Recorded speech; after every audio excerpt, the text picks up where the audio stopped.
Tuesday, 22nd of June 2021. Coming to you live from our studios in Nigeria.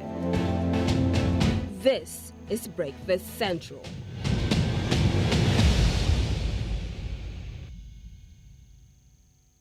It's 7 a.m. in Mali, 9 a.m. in South Africa, and 10 a.m. in Kenya and Ethiopia. But right here in Lagos, it is 8 a.m. Welcome to Tuesday's edition of our colorful breakfast show from the continent of Africa. We are News Central TV, and this is Breakfast Central.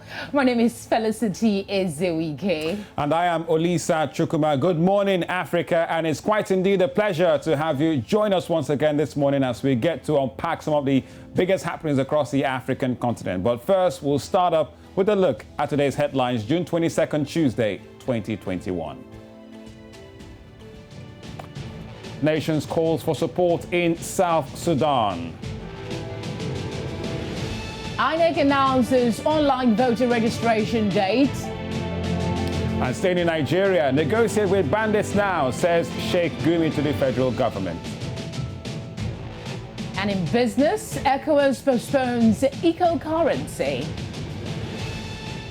Plus, the latest trends across the African continent.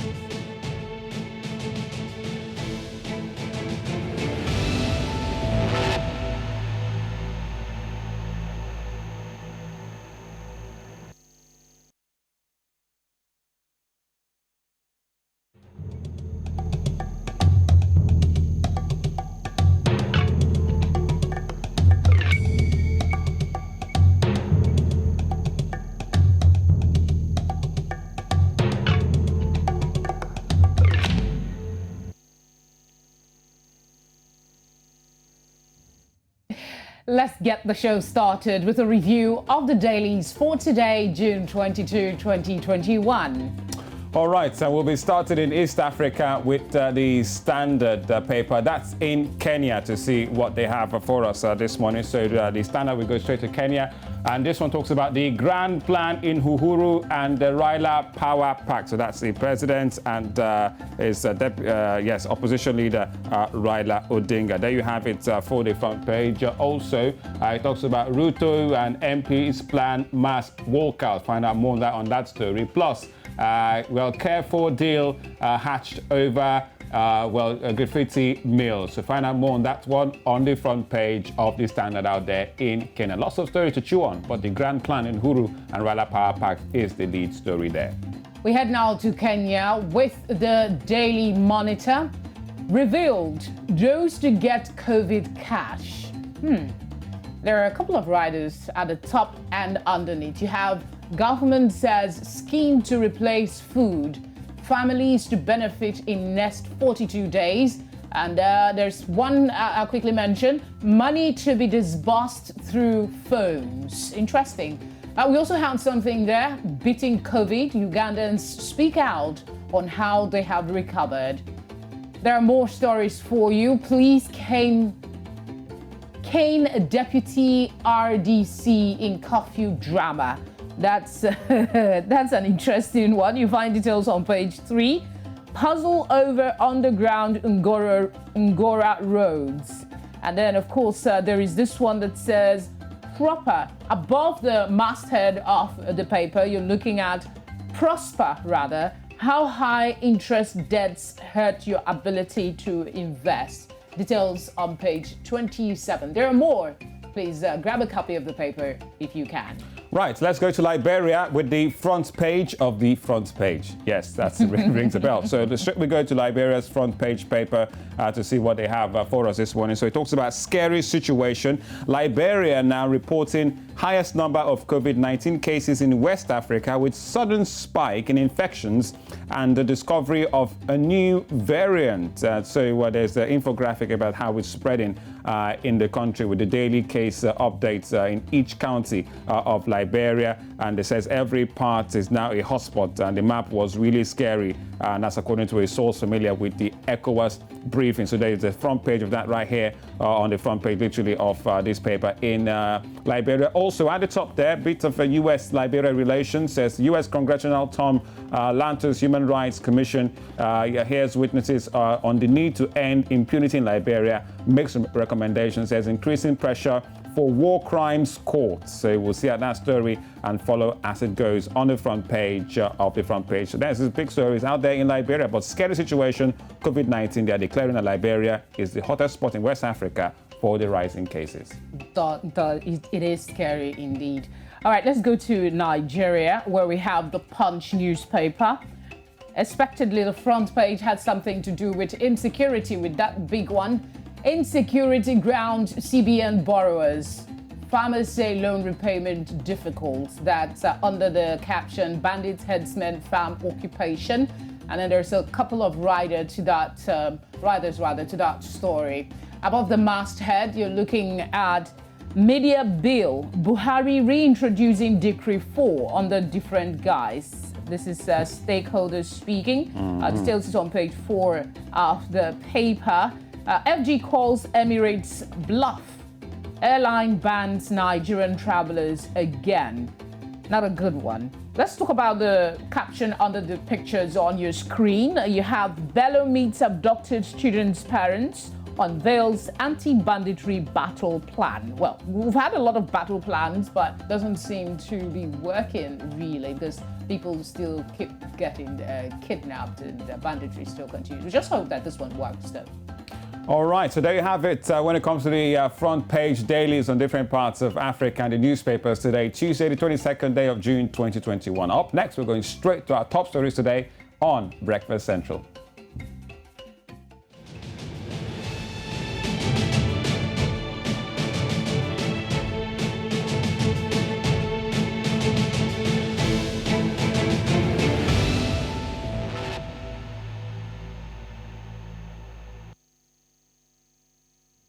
Right, now the United Nations says South Sudan still needs the support of international community as much as it did 10 years after the country became independent. Now the head of the UN mission in South Sudan, Nicholas Haysom, stated this on Monday at an open debate on the Secretary General's most recent 3-month report on the situation in the country.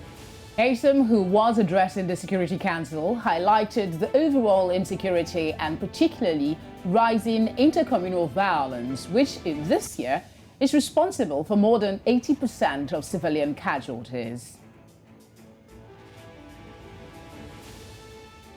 In July, the Republic of South Sudan will mark its 10th anniversary as an independent state. Council members will recollect the jubilation 10 years ago when we welcomed South Sudan to the family of independent nations. The international community pledged its support to South Sudan then. This commitment remains an important and as urgent today as the world's youngest nation strives to deliver peace and security to its citizens. The overall implementation of the revitalized agreement is progressing slowly. The formation of the legislature remains incomplete. The constitution of the Council of States and the nomination of the Legislative Assembly Speaker is pending. UNMISS continues to encourage the government to continue with these processes while ensuring adequate representation of women and youth at all levels. Away from that story, this one will gladden some hearts. The European Union says it is in the process of removing financial restrictions on Burundi. According to a statement from the President's office, the decision to lift the ban on restrictions was communicated to Burundi's president during a meeting with the EU delegates yesterday. Now, recall that in 2016, the EU suspended direct financial support to the Burundian government over human rights violations after the unrest that followed the failed coup in 2015. But since 2020, under President Aristide Ndayishimiye, Burundi has made efforts to restore rights and foreign relations and has approached the EU to lift the ban. Now, but different rights groups have written a petition to the EU deploring widespread impunity for past and ongoing serious human rights violations in the country. Now, that sounds like good news for Burundi after their direct financial support suspension by the EU. Let's now move to West Africa for more top stories right here on Breakfast.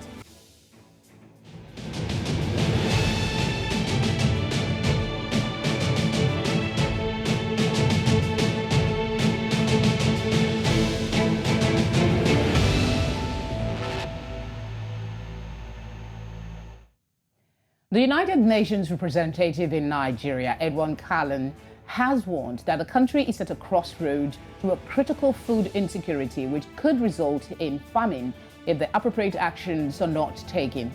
Mr. Callan's warning was based on a recent study by the World Food Programme, the UN Food and Agriculture Organization, and partners, which estimates that 4.4 million people are urgently in need of humanitarian assistance in the northeastern states of Borno, Adamawa, and Yobe. But Callan also said the malnutrition rates are worrisome as they have further increased since October 2020. $250 million to respond to the acute food insecurity needs of 4.4 million people, of which 775,000 are at a critical threshold of death if nothing is done now. There are still well over 800,000 people in inaccessible areas that we cannot access as humanitarian, international humanitarian partners, although some of those areas are reachable by the government itself. So indeed, we can see the need for a division of responsibility in those areas. But critical to the response is going to be the need for freedom of movement of people to come from those enclaves to areas where they can have access to. This situation has even deteriorated further as a result of, one, limited access, constraints imposed by COVID-19, and also lack of resources. My call on the international community is to come to our aid now to make sure that we avert a famine.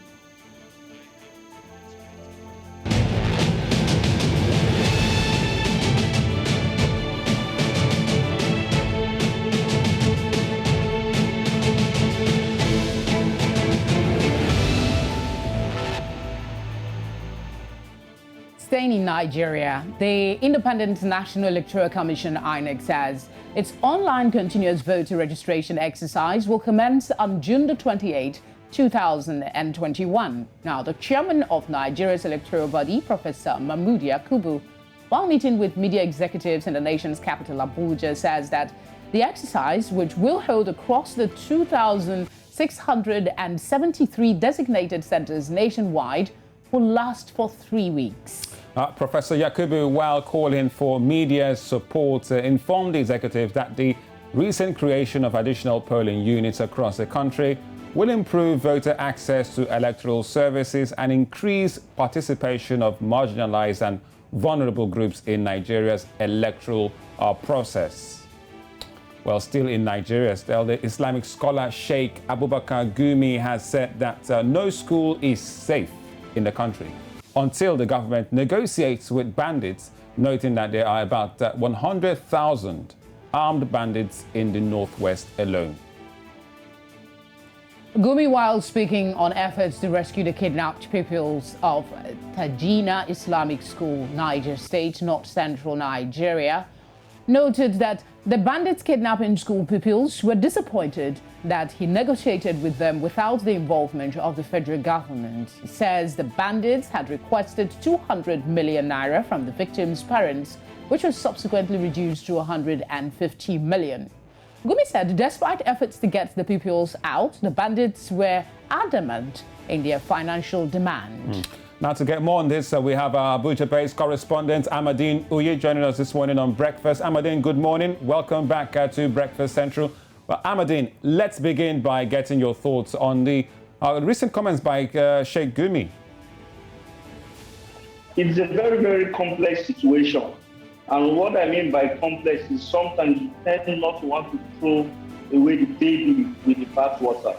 First of all, for Shigumi has shown that he has links with the bandits. But what is worrisome about his statement is that we are beginning to see a pattern which is actually becoming a trend. First of all, there was agitations in the South, and then the Niger Delta Development Commission was formed. Secondly, insecurity, massive insecurity situation in the Northeast, and a Northeast Development Commission was formed. Now we have bandits kidnapping innocent students and children, and then certain individuals are saying that government must negotiate with the bandits. And the truth about the matter is, these demands being made by agreeing to Nigeria, they cannot be solved in one day. Neither can they be solved in 6 months or in 1 month. Nigeria has a massive land area. We have a very over 200 million in population.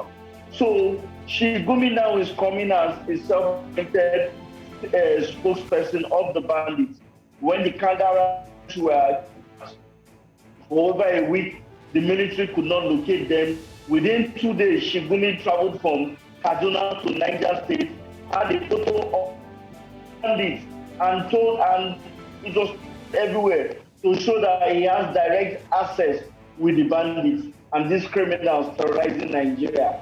Now the big question is it part of an orchestrated plan? Is he in cohorts with the bandits? We will not forget that he was instrumental to the negotiation of the students from the forest to the School of Mechanization in Kaduna, where the students were released. It was part of this effort, so that's why we have to be careful to throw the baby away with the bathwater. But all in all, it still boils down to the same thing. Nigeria's current security architecture does not have the capacity to contain whatever trend of insecurity that is brewing around the country. State police solve it, we don't know, because state police, they will still not have the capacity to protect over 10,000 communities and over 10,000 schools. Ahmedine, not to break your train of thought. Ahmedine, not to break your train of thought, but there's something you said that I'd like you to, expatiate a bit on. You talked about a pattern. Now, you're seeing a pattern with the actions of the sheikh and, some of the developments in that area. What are you inferring from this pattern? Is there a concern that this pattern is bringing up for you? Yes, there is a very, very big concern, because it is clear that whatever non-state actor that wants to make a demand, they first resort to bullying citizens, bullying the federal government to get their demands. And the federal government, they are helpless. They have refused to admit it, but it is very, very clear that they are helpless. They do not have the capacity to stop these kind of bullies that forcefully want to force them to make policies that will benefit certain groups, certain ethnic groups, certain religious groups. Like I said, it started from the Niger Delta agitation, where we saw kidnapping, destruction of oil facilities, vandalism of pipelines, and the rest. And the Niger Delta Development Commission was formed. Shortly after that, the insecurity challenge migrated to the Northeast, and we saw a Boko Haram terrorist group that came and said, we are waging a jihad against Nigeria's government. And what did they do? They first started with burning government offices, attacking government staff, then they migrated to attacking Christians, attacking Muslims, going to communities, killing innocent Nigerians. And at a point in time, the federal government said that the destruction had been too much, and a Northeast Development Commission was formed. Now we have this set of people who are now kidnapping students, saying that they are aggrieved. They are not happy with Nigeria's government. I don't know if it is the students in the Islamic school that upsets them, or it is the students in the School of Mechanization or the Greenfield, and what they do is that they are collecting monies from parents. And then you now see a self-acclaimed spokesperson coming to say this will not end until federal government negotiates with them. That is why I said that there is a pattern that has been consistent over the years, which has now become a trend. And because the federal government is deaf to the plea of Nigerians, is deaf to the realities on ground. Speaking about the same, is now being bullied, and Nigerians, the lives of Nigerians are at stake. Because even if the federal government comes tomorrow and say we want to negotiate, certain individuals have been killed. All right, Ahmedine, their children. Have lost their parents. The same federal government in question regarding Gumi's comments, noting about the release of the students from Tejuna, that saying the bandits were disappointed that he negotiated with them without the federal government, and they are doing this for the sake of money. So I really wonder where this leaves us now, because the National Security Advisor, that Babagana Mungono, on 11th of March, said that, quote, Nigeria would not negotiate with Boko Haram terrorists, and I think he was also referring to bandits, and negotiating with them will be all weakness instead of, mobilizing power to eradicate the violence. So where does this really leave us now with these bandits? Because this is not Boko Haram now, and the government is not negotiating, and Gumi, whether self-appointed or self-elected, whatever, is still making the negotiations, and it's all about cash and money. Where does that leave us in this fight against these bandits? Olisa, honestly, we're in a state of despair, because sometimes you might want to differentiate between bandits and Boko Haram. For some of us who have covered the security situation of the country in the last 12 years, there's actually no difference. There's actually no difference, because they kill, they use terror to suppress their victims, to intimidate the state and intimidate families. But what we are now looking at is that we are saying that we're in a very, very difficult situation. We have cried and said that the federal government must come up with a first responder mechanism, because that first responder mechanism is what they will reside in the communities, because these bandits stay in communities. These bandits live in villages. They don't come from the thin air. Many of them are Nigerians. If you say a few of them are imported, yes, but one thing that is consistent, they are armed. And because they are armed, they have the capacity and ability to spread terror in the lives of Nigerians. Ahmedine. That is why I said what we need now is a new security architecture. Ahmedine, mechanism. I think you've actually made your point about security, a new security architecture. In the interest of time, we have to pause the conversation here. Thank you very much for joining us. Thank you, Olisa. Thank you, Felicity. All right, as always, our Abuja-based correspondent and Bureau Chief Ahmedineji. We still have so much for you on the show today, but before then, let's tell you that Ethiopians yesterday took to the polls in what is seen as Prime Minister Abiy Ahmed's biggest electoral test since taking power in 2018. You can catch all the update and more right here on News Central Television.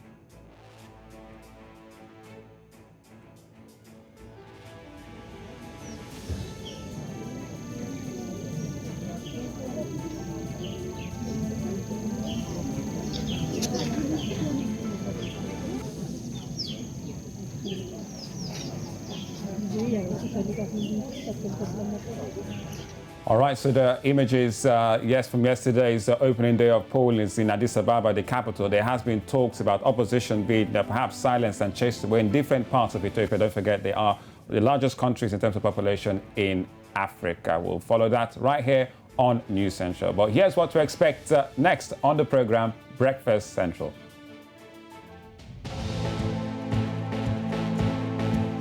All about Euro 2020 updates. Denmark beats Russia for a shocker. I will be bringing you trends across Africa. Plus, programs to watch later on News Central.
Hello, you're still watching Breakfast Central. Remember, you can find us on social media, and that's at News Central TV.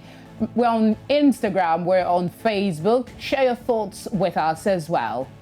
All right, so let's talk about some business now. The Economic Community of West African States, don't know what a big one, they've postponed the launch of the single currency for 2027. Now, the president of the ECOWAS Commission, that's Dr. Jean-Claude Cassibou, made the announcement in a press briefing in Accra, Ghana yesterday. Now, it attributed the postponement mainly to the shock of the COVID-19 pandemic, adding that the non-member states of ECOWAS had adopted a new roadmap. Now, to really bring more light on this one, let's bring on the founder of Awaba and business analyst, always regular right here on Breakfast Central, Tunji Andrews. Tunji, good morning to you. Welcome back to Breakfast Central. The latest from ECOWAS. Any surprises, Tunji?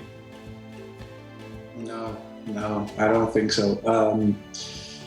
For me, you must understand that a single currency generally means economic integration. And I mean, the simple example is Europe and the case of Europe and how they had to collectively come together economically to be able to form that currency. Every central bank has to be involved in that conversation. Everybody's financial or economic stability has to be factored in. And they've not even done half of that. So there's no way they were going to kick off the the ECO. The only thing is that the conversation has always been that the CFA, it's the CFA, right? It was going to be converted into the ECO. So of course, in that block, you already have economic integration, but how does Nigeria get into that conversation? How does Ghana get into that conversation? You know, how does South Africa get into that conversation? It's still a very long way. I don't think we're even close. I don't think we're even 3 years close to having the ECO be the African currency. What are the possible impacts? I mean, it's yet to become a reality. There are challenges, like you've rightly pointed out, but what would be the impact of this postponement, if any? I don't think there's any really. We don't have any integration, so there isn't really a big deal. You must understand that the problem or the fear many countries are having joining this union. If you cast your mind back to when Greece defaulted on its loans, you remember that the EU had to step in and bail them out. What an ECO means is that, for instance, someday down the future, a Benin or some country like that goes into some sort of economic meltdown, Nigeria and South Africa will have to step in. So I don't think we're close to it. It's too far, and I don't think there are any implications as postponing the set date of the ECO. I don't think there's any implication yet. All right, it looks like perhaps it may have been dead on arrival, Tunji, because you know that the concept of this single currency was first raised by ECOWAS in 2003. However, it was delayed multiple times, 2005, 2010, 2014, and doesn't look like it's going to eventually happen. We talked about it a couple of years ago right here, talking about the single ECO, which Nigeria has not really been a keen player, Tunji, in all, to be more sincere, because we clearly, our Naira is not going anywhere, and we know that the CFA France with the Francophone brothers and sisters is not going anywhere. So basically, we are very far from this reality of a single currency in West Africa, period, isn't it? Ironically, Nigeria started this conversation. It's just that the conversation has been furthered by our Francophone-speaking brothers, who seem to be a different part of. They seem like a different Africa, generally because they are economically connected with France. So they have a more deep understanding of where they are trying to head towards as a bloc. The rest of us, especially the Anglophone-speaking part of Africa, do not have a unified conversation. So it's bringing many strange bedfellows together, and we all have different ideologies about where we are going to.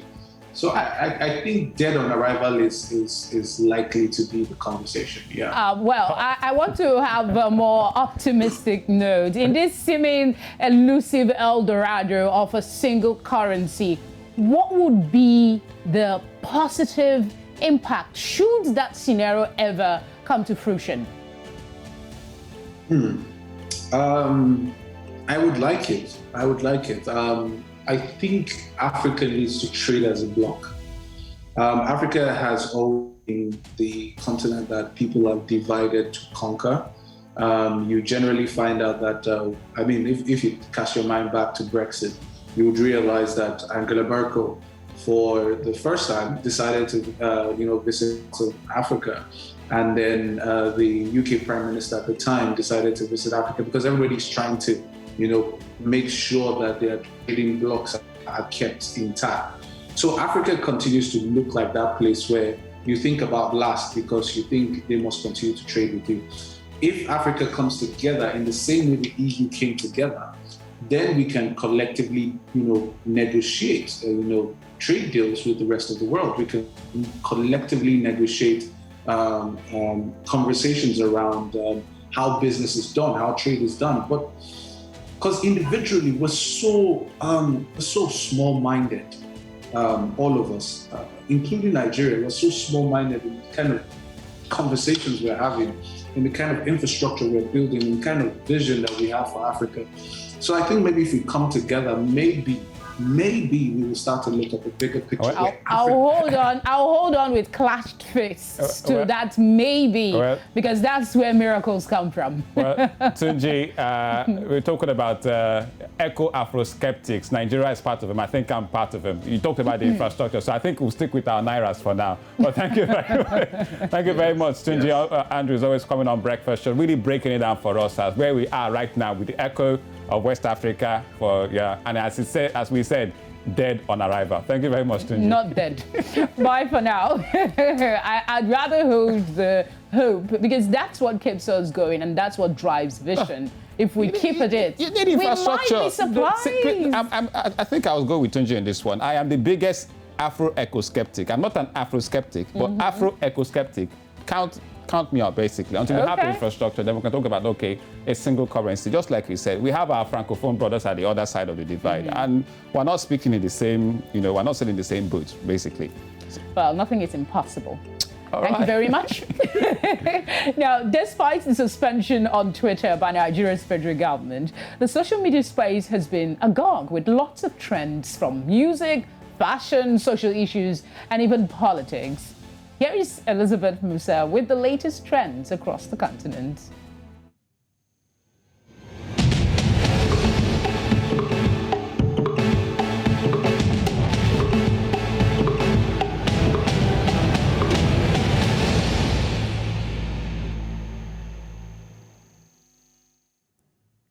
Good morning, Felicity, Olisa. How are you this morning? Oh, doing great, Liz.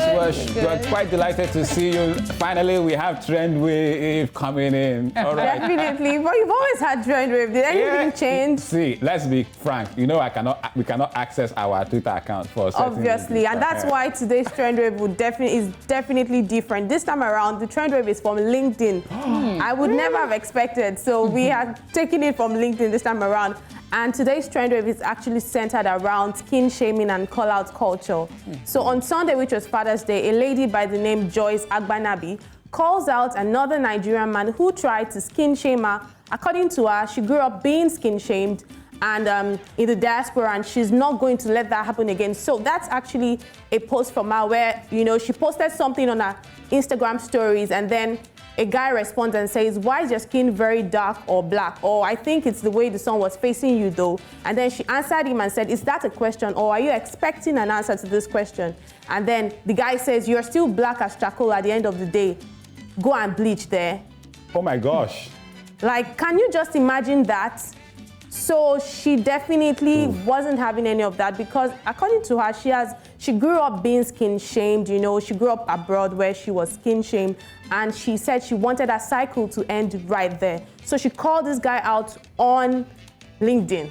I wonder how people feel that they have the audacity to go to the audacity to actually call someone's out and just spill all kinds of gibberish. So how come Wells Fargo is involved in this one, Liz? Yeah, so Wells Fargo is the company the guy works with. Apparently, so I did my findings and I found out now that he's no longer working there. He now works with Bank of America.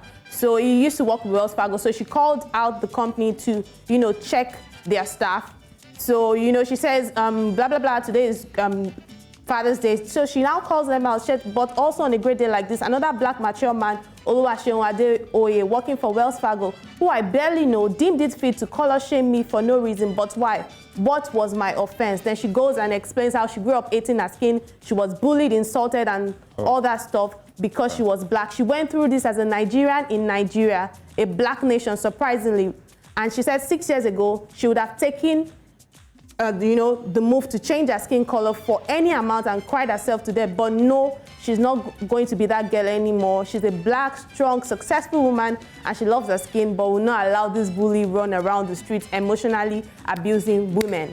So she says it's 2021, and on a beautiful day like this, when we celebrate fathers, I didn't expect a message like this from another black man, but this has to stop here. So she calls him out and calls Wells Fargo, and she says Wells Fargo employee has to be called to order. We need to protect other women from people like him. So that's a response from Wells Fargo, which says, thank you for bringing this to our attention, Joyce. We're so sorry to learn of this experience. Could you please send us an email and, all that stuff. So, people are definitely reacting to this. Of course, much of the reaction is support, for this young lady. But some people still think that, it's a bit too much, calling out on social media and just one of the extremities of cancel culture. What do you make of this?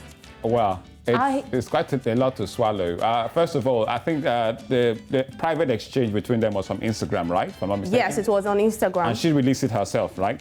Yes. Okay. If he had stopped at the first, the first comment he made, one would have found maybe some sort of excuse to forgive him. Going further to say that, the kind of things you see in your DM, it doesn't matter whether you follow the people or not. Were they previously acquainted to go with such a first? That's what she said. She says, a guy who I barely know. All right, I guess And it's the audacity for me. So he comes and says, oh, you're still as black as charcoal. Go and bleach, dear.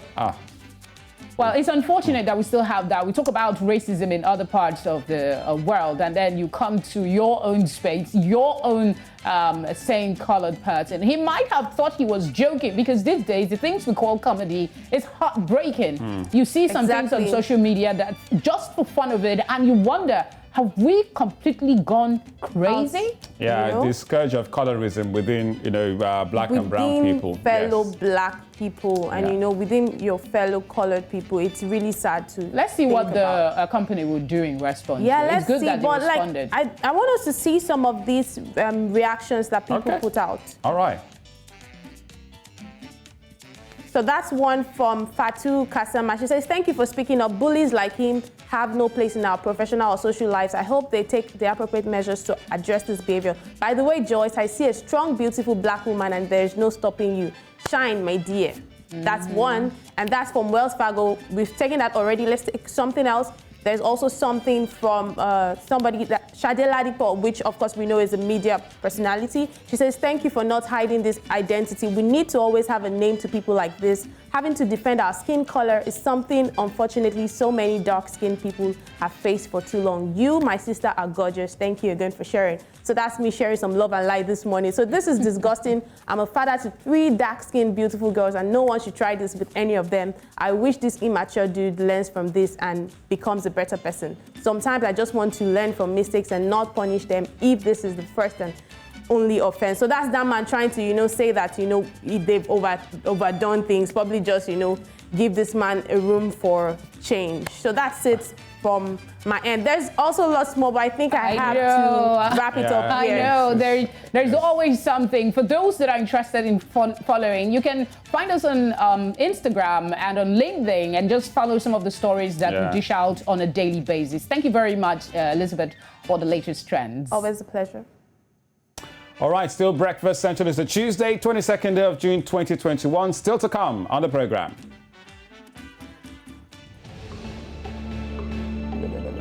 We'll take you to the world of sports where Denmark have pulled a shocker over Russia to reach the last 16. Not a bad one for them after losing their star player to cardiac arrest just 9 days ago.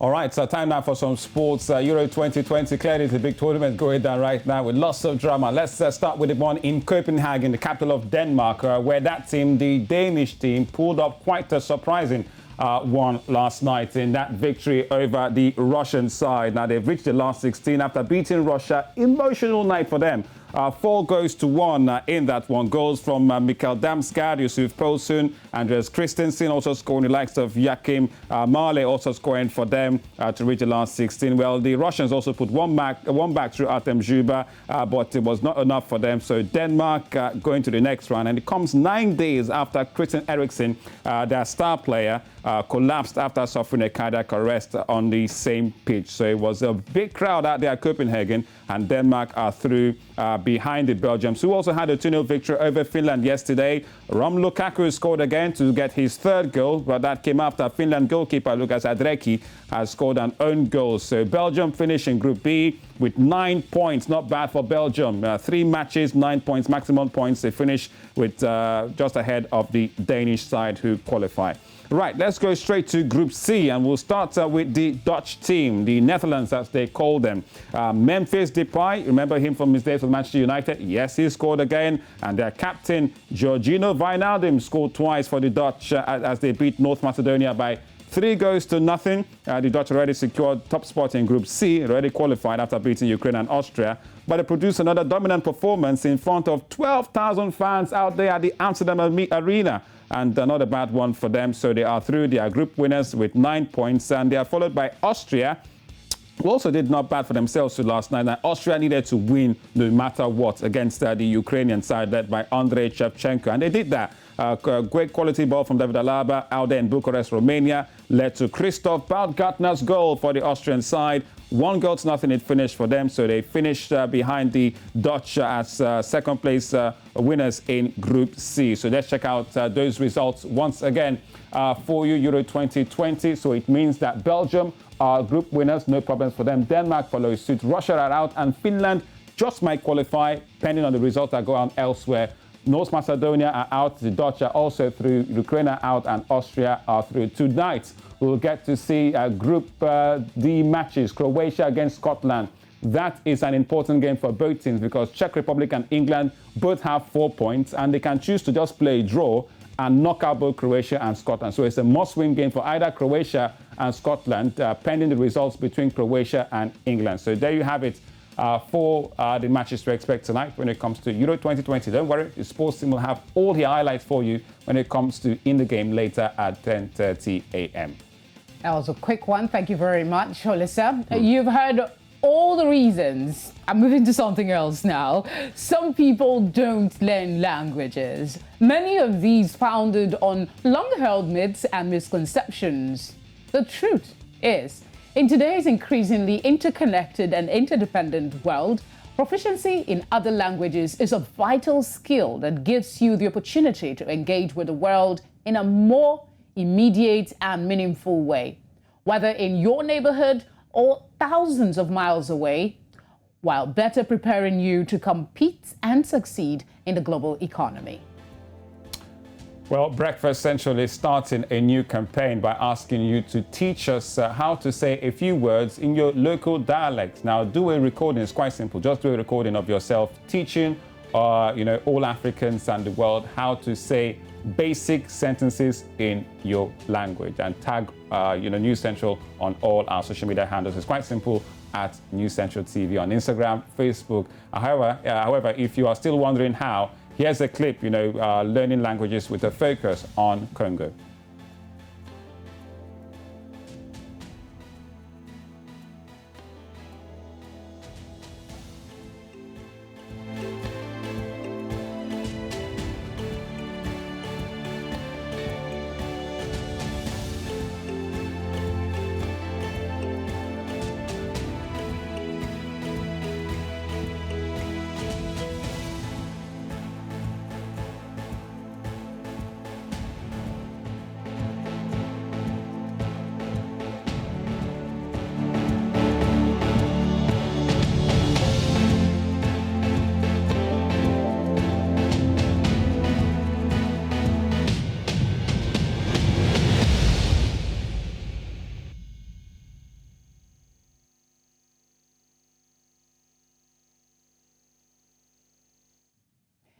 It's been a pleasure as always. Remember to start sharing your videos with us on our social media platforms. We'd like to learn from you what your language sounds like. I know I would want to learn French, that's for sure. Is that an African language? Like, yeah, there are some African countries that speak French. yeah, really. but this is really an African language, just like English. Want to start this fight? Anglophone, Francophone. Let's do it after the show. Kiswahili, Congolese, Lingala, all of them. Right here at Breakfast Central. We're looking for your entries. Do send them in and tag us. Until then, we'll see you again tomorrow. Bye-bye. Bye.